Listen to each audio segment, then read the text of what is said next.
Welcome back. We are, as you can see, in my little book nook again.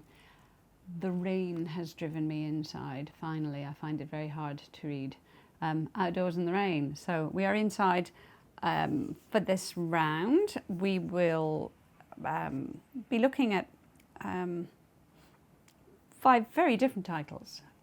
Today we're going to start with the Reverend Richard Cole's Murder Before Evensong, which comes to us from Weidenfeld and Nicholas. Now, with a name like Murder Before Evensong, I wonder, have you any idea of what you're going to get? It's the first in a Canon Clement mystery series. That I know there's a second, and very much that cosy crime Richard Osman style read. He has to be put to the test, I suppose, in some way. Is he as good as Osman? I know David thoroughly enjoyed this one and found it very sharp, very clever.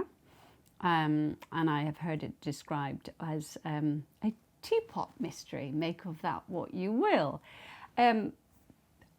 Because I haven't read it and David has, all I know is that we do have a Daniel Clement, who is the canon of a little village called Champton. Oops, I hope I got that right. And he's,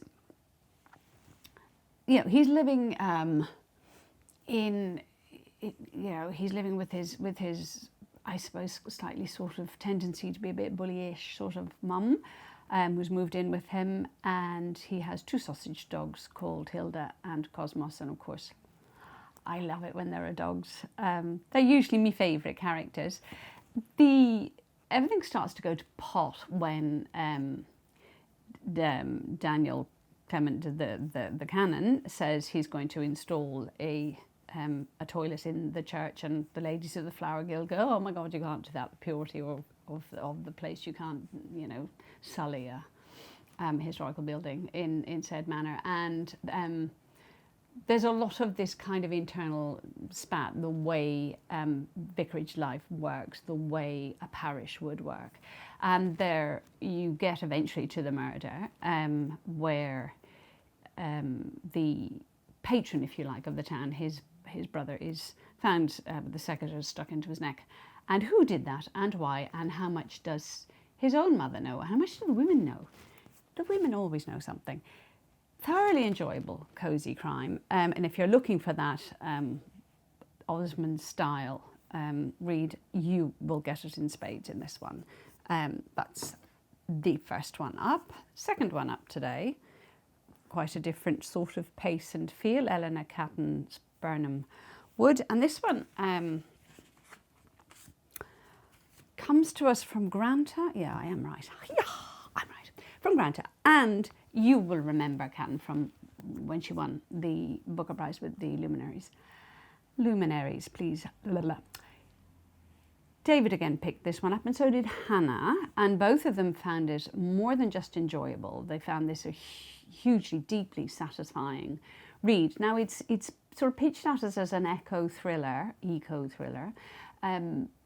but there's an awful lot more, as we might expect with Catton. There's an awful lot more going on. We have a New Zealand set. We have a young woman who is, I suppose you'd call her like a guerrilla gardener. She has this group, and her name is Myra Bunting, and they are set on utilising every wasted space for gardening purposes, and are always on the kind of lookout for spaces that they can repurpose in this sort of useful manner. So it's about conservation, and it's about environmentalism, and it's about how we use the land. She, or her group, as I know, actually, to be totally honest, I've started reading it not only because David and Hannah had said it was so good, but when I was thinking of what else can I add to a review, I started reading it and said, right, I'm going to have to put everything else aside and read this one. So you couldn't get a better recommendation for it than that, really. Back to the plot. We have a property.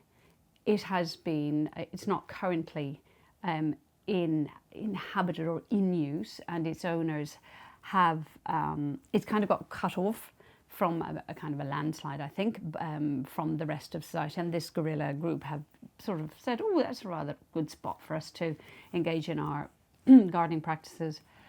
But there is another contender for this land who says that the Laveries who own it have said he can, use it for his own purposes. I think he's a billionaire called Robert. Can't remember his second name, but I'll bring it up in a minute. And he has decided that I think he's into this doomsday bunkery sort of project he's got in mind. So there's this clash of interests, or is it a clash? And he kind of makes a kind of contract with them that they can do things. Should they trust him? Don't they trust him? But in this, the unfolding of what does become a thriller, there is a lot of the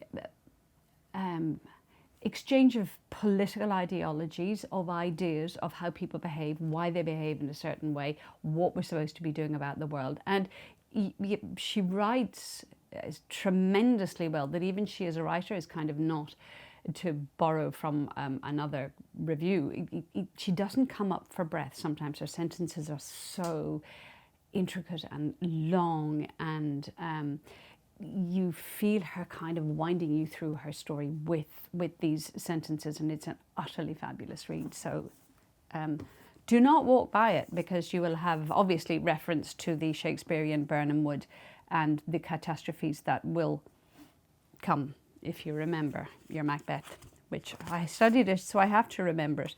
Next one up is One Small Voice by Santana Bhattacharya, and this one comes to us from Fig Tree Penguin. Now, it was one that it is an Observer Best Debut Novel for this year, and I picked it up a bit lazily, not really sure. I sort of like, what is this book going to be about? And that was me gone, basically. Dickensian in scope, and I think this, maybe apart from our first book we've been looking at, these are books that have a lot of scope, a lot of depth, a lot of stuff going on. We are in India, we're in Lucknow, and we're in 1991, where there's the beginning of a lot of rioting and a lot of factions, warring factions, and a lot of political unrest. And a young boy, he calls himself Shabby, so we'll go with Shabby and things. His name is Shivankar. He's 10, and at a family wedding, he witnesses something that someone of his age probably shouldn't, and he carries this with him. It almost shuts him into this world of his selfness, almost all the way through the novel, and you know that it's something he's going to have to let go, and it was a terrible thing for him to have seen. He has a brother. He has very loving and very attentive parents, but who are putting him and his younger brother under pressure to succeed and have a better life. And there is a grandmother living in the house. There are neighbours who pass through. So we've got a kind of a small cast. Obviously, we're going to obviously nothing. What happens? They have to decide. Shabby has to with the pressure from his parents, study hard, get into an engineering school, pass his exams, pressure. And you see how this pressure creates cracks in other families, how grief is caused, how there is trauma from this, and how we weather it. But then we go to Mumbai. He makes different friends. He does study. He does get a job. He has the trappings of wealth. And he has happiness to a certain extent. He has friends, and he has two particular ones. Now, he's Hindu. His friend is Syed, is Muslim. And there's also a young woman called Shruti, who we're looking all the time at how society rates you or views you. And I suppose we have a kind of, that is my cultural impression of India, is that there are hierarchies and there are things you do and you don't do, and your ways of behaving and belonging to your caste, or behaving in a manner that's fitting, or and how we justify our actions. Then there is another instance. So the novel is kind of split in two over this other traumatic event that also changes the course of Shabby's life once again. I think the earlier trauma doesn't really change his life. It's just it changes his personality, or it's a weight, and then he himself is caught up in violence, and the novel looks at what he was like before up to this point, and how he has to try and divest himself of these enormous burdens. You have that feeling all the way through this, that this voice it's hypnotic. You find him someone you carry with you for a while afterwards, and I suppose it has that, I said, Dickensian feel. It's true. It's a little bit, if you've read and enjoyed Demon Copperhead, you will definitely enjoy that one. It's the same sort of feel. That very distinctive young man voice coming of age. Very different, but also huge in its scope. We have The Heart is a Star by Megan Rogers, and that comes to us from Fourth Estate, HarperCollins. Oh, wow, this is another big read. And ostensibly, it's a debut. Ostensibly, it's the story of a woman with in her 40s, career, an anaesthetist, and she has 2 young children. She has a marriage which is neither wonderful nor the opposite. She also has a lover. There are obvious tensions here, and then certain incidents show us that her life is not perfect. Every life has cracks. She makes a mistake in the course of one of her surgeries, and she gets a phone call from her mother. We're coming up to Christmas time, and we know that this is a time where these pressures sort of mount up in the family environment. And her mother, who she's used to, we get the impression this mother is a kind of, not histrionic, but maybe a little bit narcissistic, and definitely someone who needs help, but who regularly calls her up and says, I'm going to commit suicide.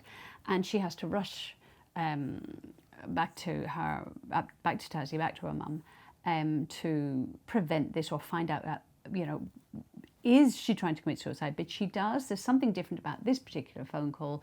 She words things in a way. She says, I'm finally going to tell you the truth about how things happened. And then we're doing a lot of forward and backwards of her memories, of things, versions that people tell her. We know that the father is dead. We know that there's a sister who's living somewhere else, who was 6 years older than her. There are some wonderful characters in this. There's a very lovely aunt who's living in an aged care facility called Dawn. And Dawn, I think, was one of those. This is a book that has these dark streams underneath, but there are these glorious pops of colour and of fun and of heart. And Dawn is in an old age facility, and you know that she's damned if she's going to behave like one of these, like a grey or beige shadow in a corner. She's all vibrant. And you sense this great well of energy and not being conventional. Anyway, Layla is whooshed across leaves her family, and they're not sure they understand this, but and there's a birthday going on. I mean, it's all terribly tragic. And off she goes to Tassie, to her mum, and then we delve into what has happened, what the truth is, and it's all very layered and very cleverly plotted. I think what Megan Rogers is also covering is all of these different things that show us that life is not ever simple, that for women often it's very, very complicated. So it's a very much a look at the different sort of things that can happen as a woman. It's looking at how we may look at people a bit differently once we know a little bit more about them. It's about revealing or finding ways to tell the story of your past, and what people might or might not have done to preserve you as a child from the stories from your past. Or was your mother an alcoholic? Why did she go off and come back and not change her clothes? All those little mysteries that you carry with you right into adulthood.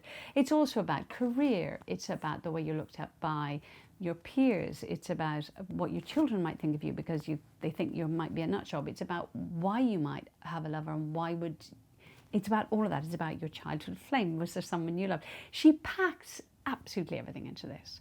And I think you come away from it with, a feeling that is one woman all, this is a odd sentence maybe, is one woman all women? Are we doing, can we just accept that in our heart of hearts we're all actually doing our best with circumstances that might be very complicated? So it's a very reassuring and uplifting read from that point of view. An absolute gem. Last one.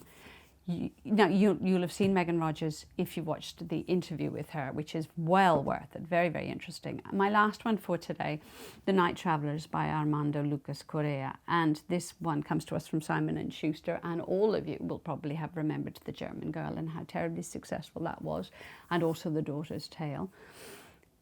You may also have seen that we interviewed Armando recently, and he gave a generous amount of his time to us to explain this story. I was absolutely swept away by this one and wasn't really expecting to. I mean, I read The German Girl and thought it was fabulous. There were so many things I learned, but this one does something else again, and it is deceptive.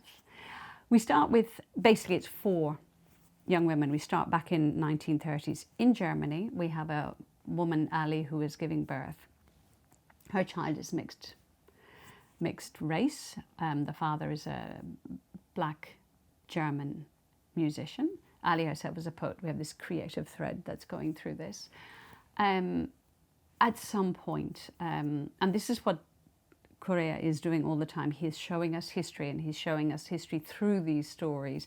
But at some point, this young baby that's born, Lilith, grows up. At some point she grows up. That's a fabulous sentence. She grows up, and at about 7 years old, she is obliged by law to, or Ali is obliged to present her for to a commission for racial purity and whether or not she should be sterilized or, or worse. And her daughter is terribly clever. Lilith is very clever. She goes to this racial sort of profiling of her. We don't know how things go, but we do know that when they're coming home from this rather chilling and rather horrific examination, the child Lilith, they've always kept her sort of not very visible because tensions are growing, and mixed race children were not considered pure, therefore were to be removed from society. She's seen in daylight, and this is where Ali decides she has to get her out of Germany, and does so. She sends her to Cuba. I leave you to do that story. We go from Cuba through where Lilith grows up, gets married, has her own child. There's unrest in Cuba, and she must make the same decision. Can I separate myself from my child?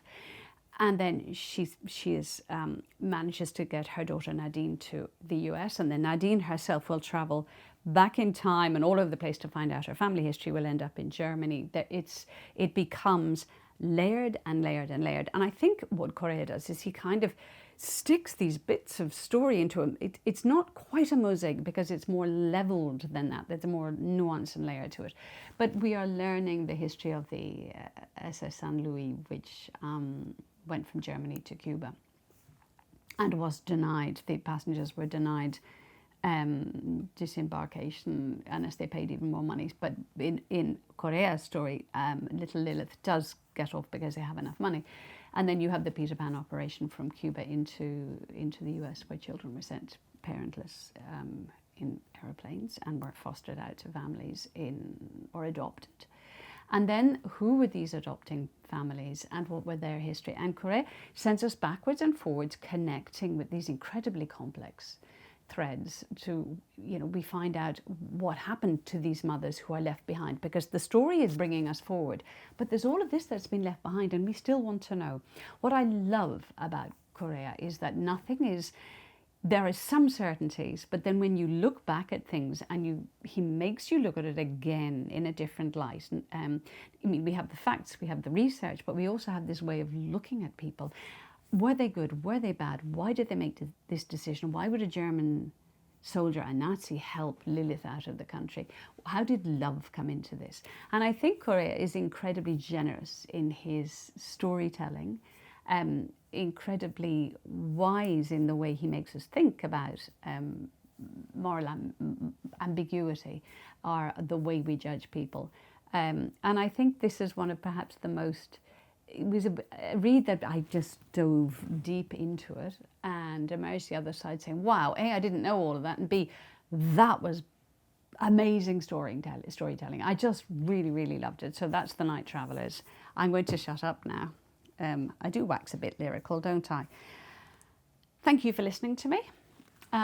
That's all for the moment. If you have the energy or inclination, you could like and subscribe. That's an idea, isn't it? But if not, in the meantime, keep reading.